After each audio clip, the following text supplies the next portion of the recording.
Wanajeshi wa Urusi na madai ya ulaji wa mili.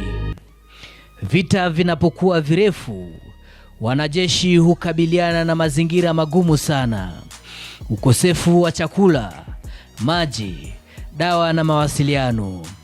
Lakini katika vita vya Urusi na Ukraine, madai moja ya kutisha yameibuka kwamba baadhi ya wanajeshi wa Urusi walikuwa mistari wa mbele, walifikia hatua ya kula mili ya wenzao. Hata hivyo, kabla ya kuamini madai hayo, kuna jambo muhimu. Madai hayo hayakuthibitishwa kwa uhuru na vyanzo huru. Sehemu ya kwanza, madai yaliyoibuka. Mnamo April mwaka 2026, taarifa kutoka idara ya ujasusi wa kijeshi ya Ukraine inayojulikana kama HUR ziliripotiwa kuwasilisha kwa gazeti la The Sunday Times. Kwa mjibu wa taarifa hizo, kulikuwa na matukio kadhaa yaliyodaiwa kuwahusisha wanajeshi wa Urusi kula sehemu za mili ya wanajeshi wenzao. Madai hayo yalihusisha picha moja na mawasiliano yaliyodaiwa kunaswa kati ya maafisa wa kijeshi wa Urusi, lakini kwa sababu taarifa nyingi zilitoka upande mmoja wa vita, ni muhimu kuzichukulia kama madai, si ukweli uliothibitishwa.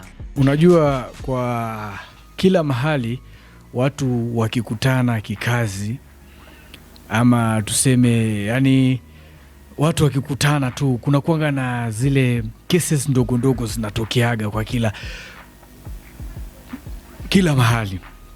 Cases za wizi, cases za kutumia madawa ya kulevya. Labda ni kazi, lakini kuna watu yani mnadeal na cases za kutumia madawa ya kulevya, cases za wizi, cases mingi tu.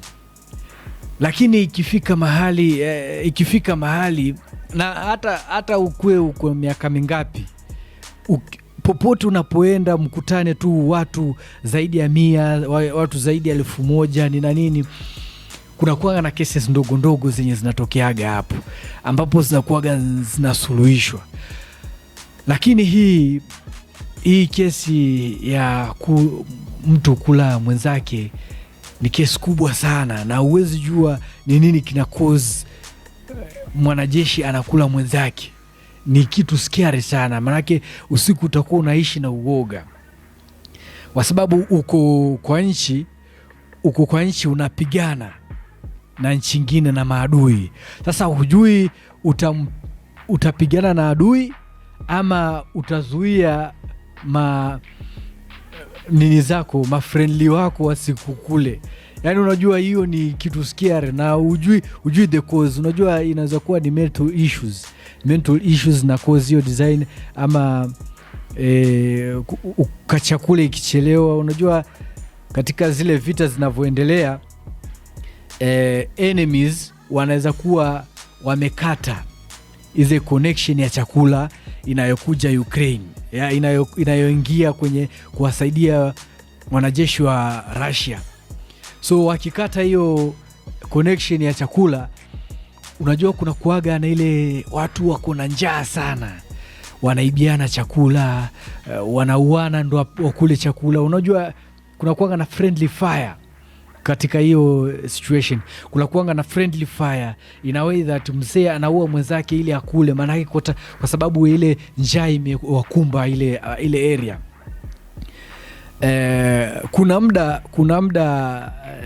Kuna muda inafikaga enemies wanaenda wana cut connection ya chakula yenu kufika kwa battlefield.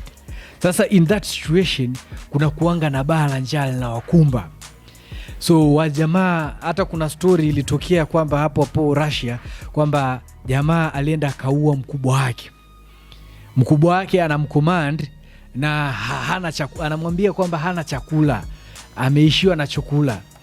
Sasa mkubwa wake anamwambia a function without food. So ikafika mahali wakaanza kupigana kwa trenches na wakatumia weapons mpaka wakapigana mpaka wakauana. Na walipopigana wakauana, jamaa akachukua food ya mwenzake. Unaona sasa issue kama hizo zinakuaga, inafika mahali mnakuwa na friendly fire, kwa sababu mmeishiwa na chakula na mzee anakucommand, unamuitisha chakula, hakupati chakula lakini anakupatia command mingi. Sasa inafika mahali kichwa chako kama kinaingiwa na wazimu na unakuta watu wanauana.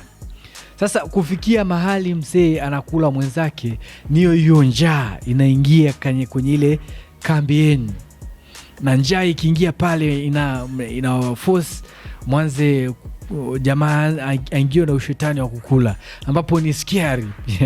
Ni kitu scary. Sehemu ya pili, kisa cha Menohorod. Miongoni mwa matokeo yaliyotajwa ni tukio lililoripotiwa kutoka karibu na mji wa Menohorod katika eneo la Donetsk mnamo Novemba 2025. Kwa mjibu wa madai hayo, mwanajeshi mmoja wa Urusi mwenye jina la utani Krohomoi, ambalo linaweza kutafsiriwa kama kilema, alidaiwa kuhusika katika kifo cha wanajeshi wenzake wawili na baadaye kujaribu kula sehemu ya mwili wa mmoja wao. Hili ni dai zito sana, lakini hakuna udhibitisho huru uliowasilishwa unaweza kulifanya lichukuliwe kama ukweli uliothibitishwa.